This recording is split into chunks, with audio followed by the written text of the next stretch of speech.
Jeanette Lenoir again with ePluribusAmerica, and today we are talking with Brooke James. She is the founder and the host of The Grief Coach, and she is a person who is personally touched by the topic of death and grief. So today we will be talking with her about her journey and to hopefully find some answers and some insight into a topic that many people don't like to talk about, the topic of death. So, Brooke, thank you so much for joining me. I really appreciate your time. Thank you so much for having me. I'm excited for this conversation today. So, The Grief Coach is a podcast. I didn't hear every single one of your podcasts, but I've really enjoyed it as a taboo, as you say, the topic is, and I agree. You somehow I hate to say that you're handling this as a champ, but I've, for what you have gone through, listening your story is, I'm grateful that you started this podcast to share your personal journey and to hopefully enlighten others and get others some help and some insight too on this topic. So first, if you could tell us how the Grief Coach came to be. Sure. Well, thank you again for having me. I think, lots to talk about. So the podcast started November 2019 after my father died in April of 2019. I was so frustrated that no one knew how to talk about this. My friends didn't know how to talk to me. People in the professional space didn't know how to talk to me. And I just was like, what a disservice to all of us. So I was going to write a book, and then I realized that was really hard. And so I was like, I don't know what to do, but I had the outline and had worked on it a little bit. Such a New York story. Pre-pandemic, I was at an event and sitting across the table from someone who works in podcasting. And she was like, you'd be great on a podcast. I was like, I'm actually writing a book that might be a podcast. Pulled out of the air. That was not what was happening. All I had was an outline. And she was like, well, why don't we get coffee and we can talk about it. You can tell me more about it. I was like, great. So we go get coffee and she's like, so what's the book about? I was like, grief and loss. And she was like, tell me more. So I go through the book outline with her. I show her some writing that I had done. And she was like, I actually think this is a great idea because niche podcasts tend to perform pretty well. And so she's like, I'm going to lend you a microphone and you're going to record 5 episodes.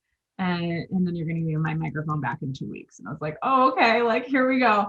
And so I recorded 5 episodes. Obviously, the first recordings not used, they were so bad, still getting my sea legs of what do I sound like, all of that.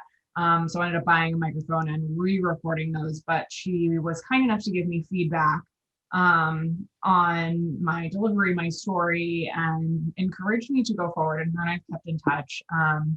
And she's been a really wonderful cheerleader and bouncing things off of her. So that's how it got started in 2019. And then tomorrow, we are in March 2021. I'm going to release the 50th episode. So lots happened in the past year and a half. Yeah, congratulations. I mean, it's I thought that was really impressive. I was like, wow, she's already done so many podcasts. That was one of the first things I noticed. But that also signified the need for this type of conversation. Totally. So in your journey, what have you discovered that you think is important for people to know that they don't already know about the topic of grief and death? So much. What a great question. So I think one of the things that encouraged me to start this was I don't want to assume anyone has experienced loss, but for those listening who have, you kind of are grappling for answers and almost examples of, are we doing this right? Because it is a taboo topic. So I was looking for books and this and reading all these stories and saw that no one was really talking to me as a millennial that I found immediately. So in starting the podcast and talking about all of these things. Grief permeates your life in a way that really is unexpected until you experience it. Like, you know, it's sad over there, but until it happens to you, you don't realize like it, all of the logistical pieces. So it's really important for me that I cover both the logistical and the emotional. So logistical is like, how do you talk to your parents about their will? How do you clean out someone's home after they die? Like those pieces, and then the emotional of what's it like to go through a milestone after someone passes away? What is it like to date after a loss? Like, how do you talk about it that way? And hearing all of these stories of an expected death versus an unexpected death, etc. So really what I would hope people take away from it, I'm answering your question very circularly, I apologize, is that that there is no model. So whatever you're doing and feels good is the right thing to do. One of the things you talk about is how people react. There are so many people who want to reach out and want to be supportive, but they somehow don't know how. And it's almost like a double-edged sword. You're damned if you do and damned if you don't, one way or the other. You want to give your condolences, but how you give your condolences makes a big difference in the person feeling and experiencing the grief. Can you talk about that? About how Absolutely. people can And reach out start to effectively. care? Yeah. So the first episode I ever did was called "I'm Sorry for Your Loss and Other Misguided Things People Say." And which, like, just on a personal level, I go back and listen to it and I'm like, I can't believe I sounded like that. Because it was the first one, but I think that the advice is still sound. So what I noticed a lot was people would be like, I'm so sorry, you know, when they like talk to you like that. And I was like, yeah, me too. Like, this is the worst thing that ever happened to me. Like, and so, that's what we learned how to say. And I still say that to people. And then I said, I'm like, ugh, like, why did I do that? But what I found to be really helpful, more than I'm so sorry, more than how are you, you know, that like loaded tone of voice is like, wow, that must be so awful. Like, I'm here for you. Like, that's all you have to say. And whether you can physically show up, I know with COVID, you cannot often, or if it's someone who's living far away, whatever. But I do a whole segment on this on most episodes, that what are things people said to you that they thought were so helpful, and then you were just, it missed the mark. And so what I am trying to encourage is a dialogue around how do we talk about this, because no one knows how. And one way I think that is really easy to do that is to talk about how those of us who are grief adjacent can help support and be there for someone they care about. So I really think the I'm here for you, when people texted me, and I just felt like a barrage, and I talk about this in the podcast, that every text I got after it happened was like another like, oh my God, this really happened. Oh my God, this is real. And I didn't want to respond. I was so upset, like devastated. And so when people would say and be respectful, like, you don't have to feel like you have to respond, but I just want you to know I'm thinking about you. I just want you to know, like, I love you. Like, that for me was what I found comfort in. That's great. I hear what you're saying, and I can completely I can understand how hurtful each thing would be to you. Now, I'm not sure if you mentioned it before, but we're talking about is you lost your father to cancer. Mm-hmm, mm-hmm. You said you're a very young woman, so you know this is very devastating to you. And one of the things that you mentioned that I thought was very poignant and a teaching moment was in your attempt to see the world in a different way and experience it a different way. You know, you were getting some advice. In particular, one person, this strong person, says, "You'll be just fine. You know, life goes on." And you talked about how devastating that was for you, because in this person's attempt to build you up and make you feel strong and that you're going to be okay, that person actually made you feel even worse. And you talked about what that person wasn't seeing from your vantage point. Can you talk about that? I thought that was just so important. Yeah, that happened a long time ago. It feels like, but it's someone in my family who I care about deeply, who had also lost a parent, who means so well, but is like not the best emotional IQ, like not a bad person by any stretch of the imagination. And because we don't talk about this, that was the best thing they knew how to do, of like, don't worry, you'll be fine, life goes on, you're going to get a new job, you're going to get married, you're going to have kids, like da da da da. And every single one of those things my dad is not going to see, and I'm not going to be able to tell him about. And so in an effect, and an effort to comfort me of like, you'll be fine, life goes on, which for them it did. And their father got to see their whole career, their birth of their children, their marriage, their second marriage, like got to see their life. My dad's not going to see any of that. And like people, I think, in an attempt to comfort, pull out they're always with you, they're watching, like, sure, but it's not the same at all. So like, yes, great, like that brings me comfort when I see a card and I'm like, oh, that's my dad, like whatever, but he's not going to see any of that. I can't talk to him about it. So I think the reason I brought that up on the podcast was because this person meant well completely, and I went like into another room and just like burst into tears. And I like texted another person who knows both of us.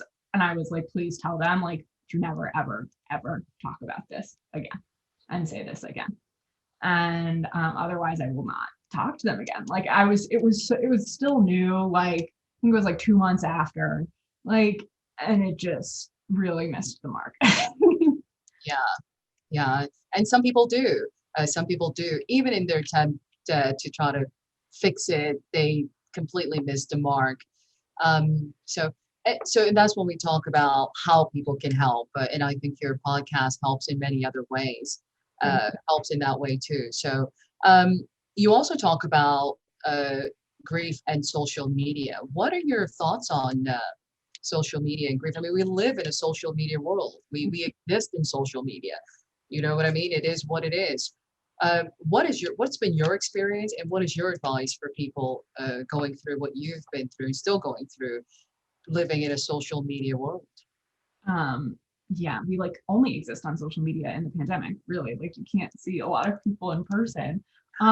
So the story I talk about on the podcast is the night he died in the middle of the night.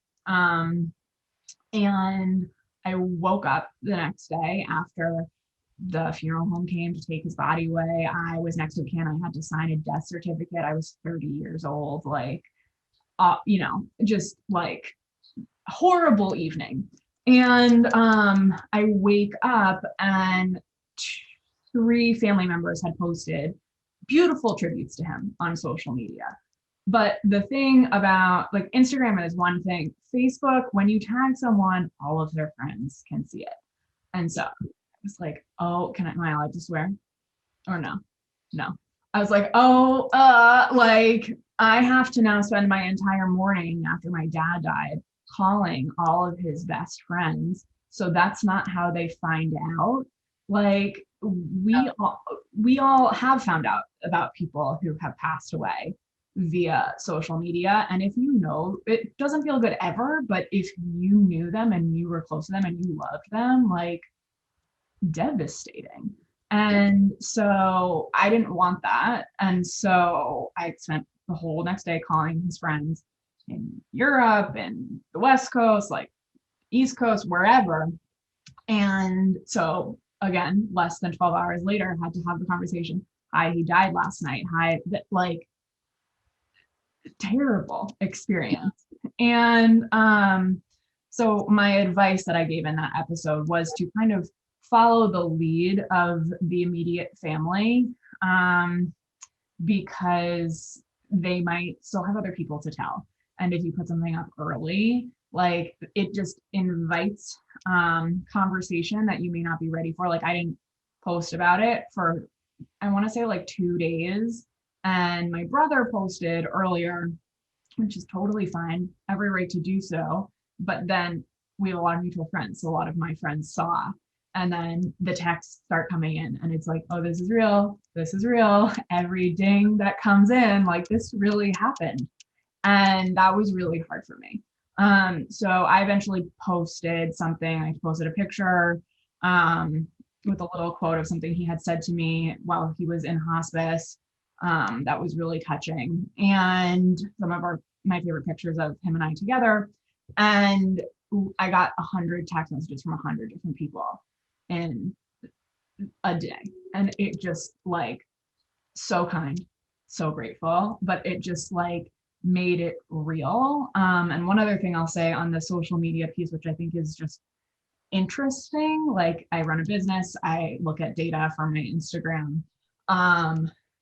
The posts that get the most interaction now, so at a 6-month anniversary on Father's Day, on his birthday, the death anniversary, are the pictures of him and I. Like it's not, I started a business, it's not me on vacation, it's not like what gets the most interaction is that. And what I hope that means is that people appreciate the vulnerability of sharing this really painful thing and space to talk about it also.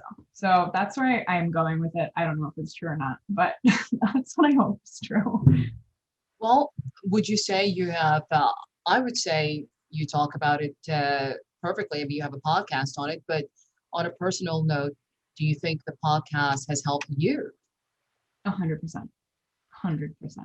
Um, I it has moved me through my grief process in a way that is so valuable. So many of us, when we lose someone, we have to go back to work a few days later and pretend we are okay and everything is fine. And having space to talk about this, I don't know which episodes you've listened to, but recently I've been talking about kind of a statute of limitation on grief of like, after a month or two, people like don't really want to hear it anymore and they want their friend back who's going to be okay. And of course they understand, but like most people don't want to listen to you be sad. And so like having the podcast as a space where I can continue to talk about it and also continue to hear other people's stories is really, I think, helped me as I move through the process and how I feel about it, how my relationship with grief and like as my relationship with him has carried on after he's died. And what does that mean? Like giving yourself space to think about something hard is something a lot of us don't want to do because it's hard. Right. But it's been critical, I think, in my grief journey. One of the things that I thought was important that you talk about as well on your podcast is the support that you have received.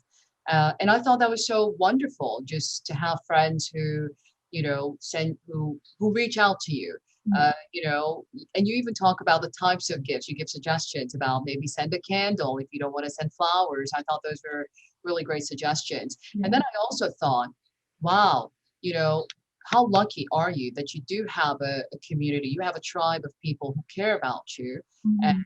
and you have a safety net. What do you say to those people who do not have the support level that you do, but still are experiencing the same thing? They've also lost a parent at a young age to anything, you name it. I mean, the list is long, the grief is heavy. What do you say to those who don't have uh, enough support? How do they go on, with this heavy with the heavy heart of losing someone? It's so heavy. To those people, I would say it is not easy at all. Like it's not easy when you have a full support network. So I can't imagine how terrible it would be to not have um, people supporting you. Like I'm so grateful to my friends who I have a lot of different groups of friends. I have a lot of friends. That's something that's really important to me and that I spend a lot of energy cultivating. And for the people who feel like they don't have friends, family, for whatever reason, that they can lean on in this time that your heart is just breaking every single day, that I would say look online. Like, I was really pleasantly surprised. There's a great community on Instagram of people who are talking about this. There's a lot of really wonderful resources for support groups. So even if you don't feel like you're getting necessarily the love and support from your friends, like, don't be scared to get love and support from strangers. Like, having space to talk about something that happened to you and that you're experiencing is so important, because if you bury it, it will stay and it will just really get in there in a way that is bad. As we all know, with things that are unresolved that we don't deal with, they show up and manifest messy. So if you can have access to a therapist, get a therapist. And then there's really a ton of wonderful resources for support groups, and look in a community online. Just like search grief, and there's so many wonderful accounts and people doing amazing work, showcasing stories, showcasing their experience, etc. Yeah, I love that. I think that's great. That's the good side of the moon, the social media moon, Yes. right? You can find help there, and communities there who can help you help your way through it. Um, so what do you want? I mean, as long as water runs, there we will, as human beings, we will always experience tragedies and grief and whatnot. Mm-hmm. So what do you hope? So basically, this there's no end date in sight for your podcast, because there will always be a need for this type of support and advice and insight. Yeah. What do you hope people take away from it? Not just a way to grieve, but what else? I mean, are you targeting everybody? Are you targeting young people? Are you do you have a focus? I think originally I was expecting millennials to listen to it. That's my demographic. And so I was like, well, I'm talking, and if someone can relate to this, that's probably who will be listening. That is a big part of my audience, but I have teenagers who listen to me, who I've gotten some really touching notes that, like, they're the first person in their friend group to experience a loss. Their friends don't know how to talk to them. Thank you, Brooke, for providing a space. You're making me realize I'm not alone in this feeling. I'm not crazy for feeling like this. I've had people who are in their 50s, 60s, who are widowed, reach out to me, who lost children. So it's been really touching to see that it is resonating with more people than I thought it would. Something that I take great care to do is talk about experiences that are different than mine. I was really close with my dad. We knew he was going to die, and he died of cancer. There are so many different experiences. And I think the way you grieve and your grief experiences shaped by your relationship with the person, how they died, whether it was expected or not, along with a lot of other factors. And so I take care to tell a lot of different stories, which each grief experience is unique. There are, of course, common threads, but my goal is for people to be able to listen, those who have grieved, are grieving, that whatever they're feeling is okay. And someone else probably felt like this before. And for those who are grief adjacent, is the term I like to use, that they can build a little bit more empathy, because we don't hear about this. So if you never hear about something, it's hard to be empathetic towards it. But if you know and you listen, that, wow, that sounds really hard, and maybe someone else is going through something like this, or maybe it will help them know what to say when faced with supporting a friend who is grieving someone else. So that's what I hope people take. Now, what would you say to those? So just I know you don't get into politics, and this is not political, but recently we had a political figure die. You know, Rush Limbaugh passed away. I'm Mhm. not sure what your thoughts are on that, but what as an observer of media and trends and whatnot, um, I noticed that, you know, it was very quiet. It was announced that he had passed away, but I noticed that there was a lot of restraint from those who clearly loathe him and loathe his message and loathe what he has done or how he has impacted society or American culture. But what do you say to those people?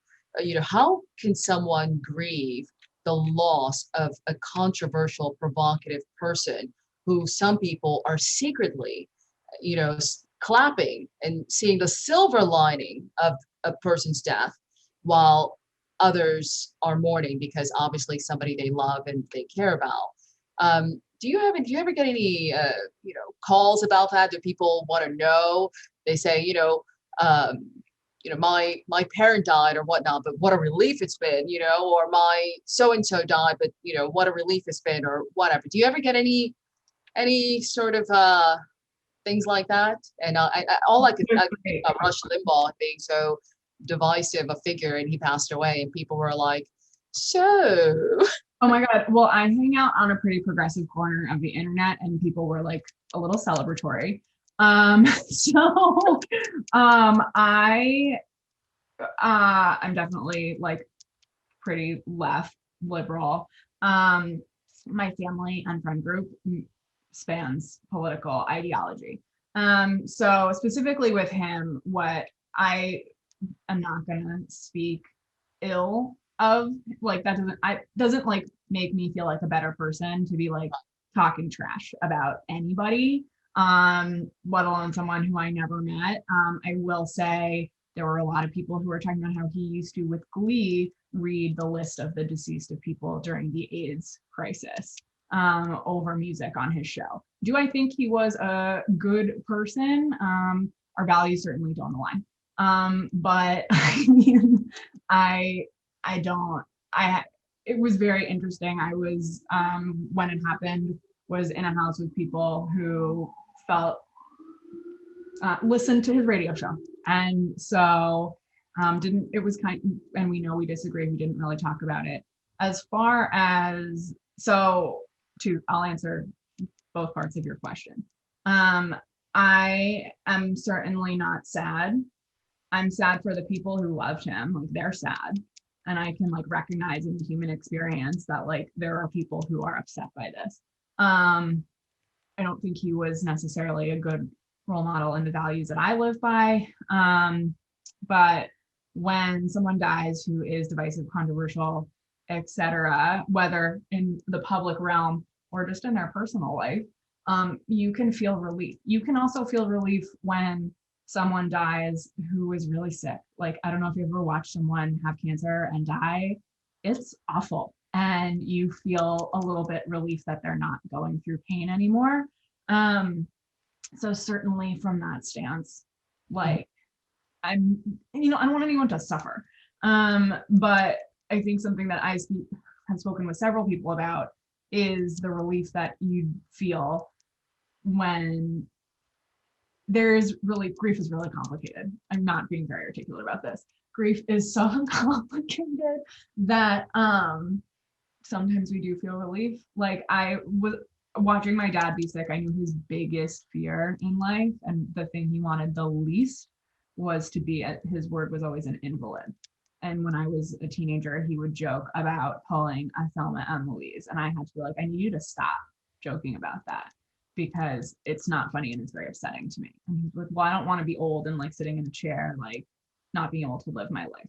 And so, as horrible as it was, I knew he didn't want the life he had that last month.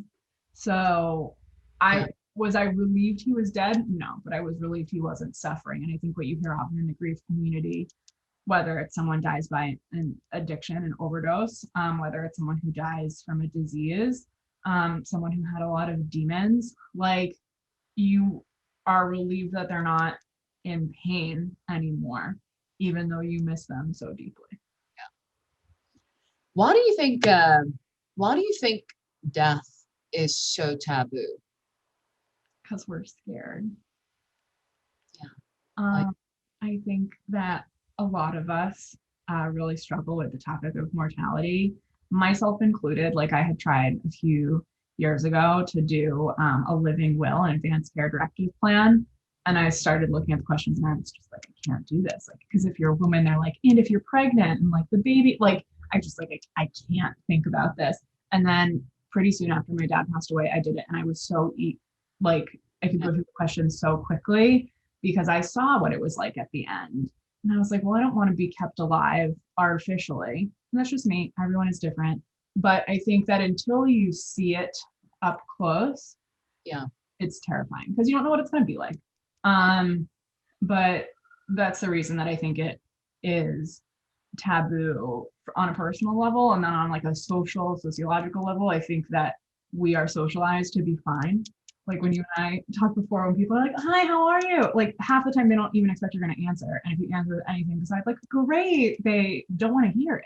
So not only is people are scared of death because of mortality, legacy, I can go on and on about that, but also the grief aspect, I think, scares people because it takes a long time to work through. And a lot of us are taught we need to be okay all the time. Yeah. So sharing and being vulnerable that you are not okay is something that's quite scary to a lot of people. Yeah, that's true. Well, anything else I have not asked you that you think is important to note about this very important project that you have taken on to comfort people and yourself? I don't know. I think what I would tell grievers is whatever you're feeling is okay. Like it's normal. It is a roller coaster, circle, squiggle. Like people say that 5-step, it's not, it is a mess. And just like let it be a mess and work through it. And that is okay. And to those who are grief adjacent, I would just say, just like be there and support people you care about. Like you don't even need to say anything. You can just be there. A text, hi, I'm thinking about you. Like, I know this is a hard day. Like, hi, I love you. Like, it doesn't need to be a big thing. I would also say, like, for most people who have lost someone, we want to keep talking about the person we lost. I have this fear people are gonna like forget about my dad. And so I like to talk about him. And a lot of my friends knew him. So it's really easy to talk about him with them. And like we'll be out at a restaurant, obviously not during COVID, but he loved grappa. So if they have grappa on the menu, we'll order it and do a toast to him. And so it can be like, it doesn't need to be a big long thing. It can just be like, oh, your dad would have really liked that, like whatever. So for those grieving, whatever you're feeling is okay. It will get easier. It feels like it won't, but it does. And for those adjacent to just like, don't overthink the support for your friends. Well, thank you so much. I really appreciate your time, Brooke. Thank you for sharing your story as painful as it has been for you. You've really made a difference for me too, to even learn and to approach this topic is a tough thing to do. So thank you for sharing your vulnerability and your story with all of us and for your time today. Thank you. Yeah. Well, thank you all for joining me. This is Jeanette Lenoir with another great cultural episode with ePluribusAmerica. This is our American culture. Thanks.